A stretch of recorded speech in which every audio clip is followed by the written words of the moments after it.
আমরা যারা Argentina supporter আমরা এটা বিশ্বাস করি মানে আর্জেন্টিনা এবার 2026 বিশ্বকাপ ফুটবলও তারা বিশ্বকাপ ট্রফিটা তাদের হাতেই যাবে।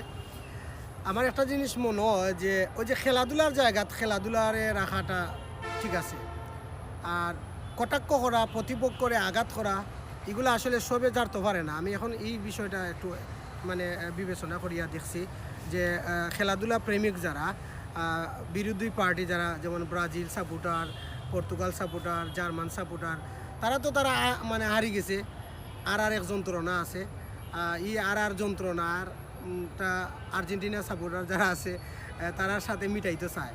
তো গতকালকে যখন ইংল্যান্ড এবং আর্জেন্টিনা ম্যাচের খেলা আছিল, তো আমরা ম্যাচও বইয়া সাধারণত খেলাধুলা দেখি। তো আমি আর হুসাইন ছাড়া ম্যাচের সকলেও মানে বিরোধী পার্টি, কেউ জার্মান, কেউ পর্তুগাল, কেউ ব্রাজিল, কেউ আর অন্য দল সাপোর্ট করে। কিন্তু মানে যেদিনই আর্জেন্টিনার খেলা হয় এদিনই দেখতাম পারি আমরা যে বিভিন্ন বিরোধী দলের যারা সাপোর্টার তারা আমরা এক ধরনের অ্যাটাক করা হয় বা এক ধরনের মানসিকভাবে টর্চারিং করা হয়, এটার নেগেটিভ কথাবার্তা হইয়া।